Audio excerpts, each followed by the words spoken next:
नमस्कार. गुंजन रेसिपी मराठीमध्ये तुमचे खूप खूप स्वागत आहे. बेसन पिठाचे लाडू नाही हां, पचायला एकदम हलके, उन्हाळा स्पेशल, पोटाला थंडावा देणारे आणि मुलांना देखील आवडतील असे आज मूगडाळीचे लाडू तयार करणार आहोत.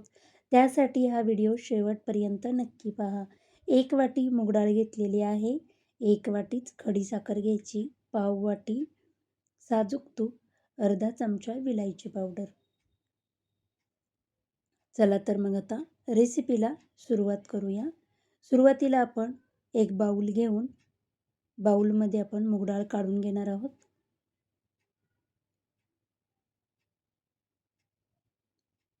आणि मूगडाळ आपण ही 2 ते 3 पाण्याने स्वच्छ धुवून घ्यायची.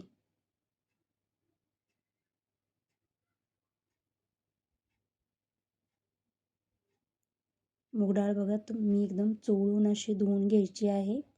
म्हणजे त्याच्यावर असलेलं केमिकल वगैरे सर्व निघून जाईल. आता 2 ते 3 पाण्याने स्वच्छ धुतल्यानंतर आपण ही मूगडाळ चाळणीत काढणार आहोत. म्हणजे मूगडाळीमध्ये असलेलं सर्व पाणी निथळून जाईल. एक 10 मिनिटं ही डाळ आपण बाजूला ठेवूया. खडीसाखर घेतलेली आहे. खडीसाखरेचे मोठे तुकडे आहेत. आता आपण ही खडीसाखर थोडे ठेचून याचे तुकडे आपण बारीक करून घेऊया.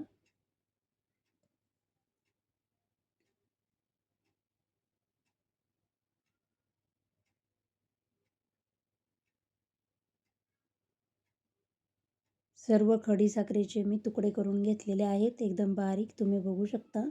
आता मिक्सरचं भांडं घेऊन मिक्सरच्या भांड्यामध्ये ही खडीसाखर आपण काढून घेऊया आणि एकदम बारीक अशी वाटून घेणार आहोत.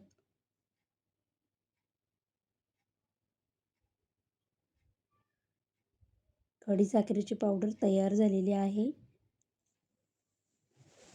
डाळीतलं संपूर्ण पाणी निघालेलं आहे.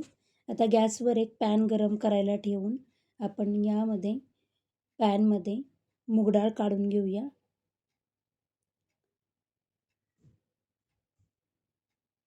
मूगडाळीतलं संपूर्ण पाणी जर निघालं तर मूगडाळ ही भाजण्यासाठी 7 ते 8 मिनटं लागतात. जर पाणी असेल तर थोडा जास्त वेळ लागतो.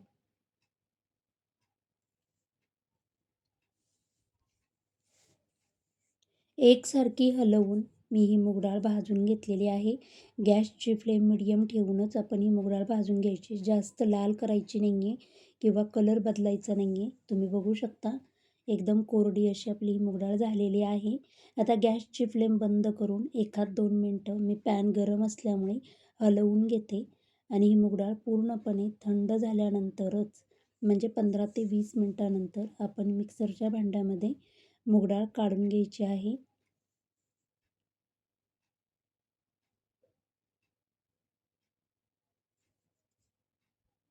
मिक्सरचं झाकण लावून आपण ही मूगडाळ थोडी रवाळ वाटून घेऊया.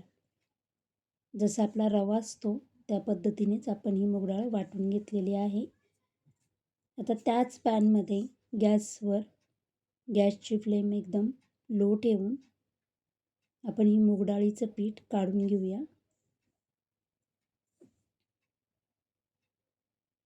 लागेल तसे थोडे थोडे साजूक तूप टाकून आपण ही मूगडाळीचं पीठ भाजून घेणार आहोत. सुरुवातीला 2 चमचे साजूक तूप टाकून घ्यायचं आहे आणि हे पिठामध्ये साजूक तूप एकजीव करून मूगडाळचं पीठ भाजून घेणार आहोत.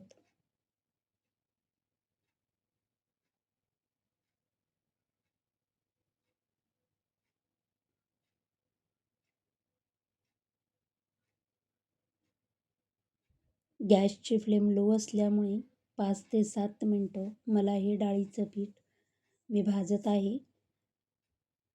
पण मी इथं अजून 1 चमचा साजूक तूप टाकून पुन्हा हे डाळीचं पीठ भाजून घेणार आहे. पीठ जसजसं भाजेल तसतसं खूप छान असा सुगंध घरभर पसरतो. आपण हे गॅसची फ्लेम लो ठेवून एकसारखं हलवत हे पीठ छान असं कलर बदलेपर्यंत मी भाजून घेणार आहे. एकसारखा कलर आला पाहिजे.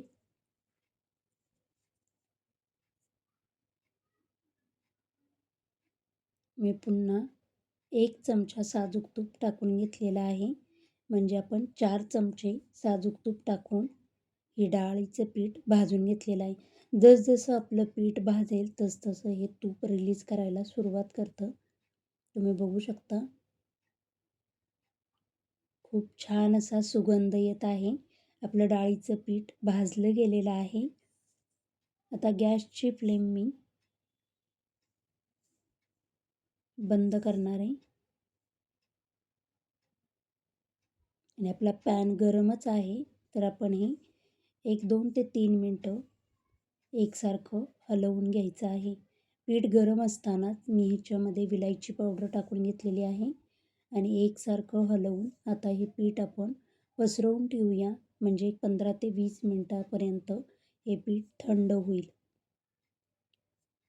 तुम्ही बघू शकता आपण पाव वाटी साजूक तूप घेतलेलं होतं. त्यातलं 2 ते 2.5 चमचे साजूक तूप आपलं शिल्लक राहिलेलं आहे.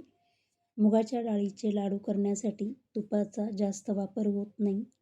खूप कमी तुपामध्ये हे लाडू तयार होतात. आपलं पीठ कोमट आहे तोच आपण ह्याच्यामध्ये खडीसाखरची जी पावडर तयार करून घेतलेली आहे ते टाकून घेऊया. थोडी थोडी टाकून आपण ही पिठामध्ये मिक्स करून घ्यायची आहे. 1 वाटी मूगडाळ घेतलेली होती त्यासाठी आपण 1 वाटी खडीसाखर घेतलेली आहे. एकदम अचूक आणि योग्य प्रमाण आहे. साखर आपण व्यवस्थित मिक्स केल्यानंतर लगेचच आपण लाडू वळवायला घेतलेले आहेत. तुम्ही बघू शकता एकाच हाताने सहज असे हे लाडू वळले जात आहेत. एकदम मऊ लुसलुशीत असे आपले हे मूगडाळीचे लाडू तयार होतात आहेत. तुम्हाला जर माझे व्हिडिओ आवडत असतील तर प्लीज लाईक, शेअर, सबस्क्राईब करा. उन्हाळा स्पेशल पचायला हलके, पोटाला थंडावा देणारे असे आपले मूगडाळीचे लाडू तयार झाले आहेत.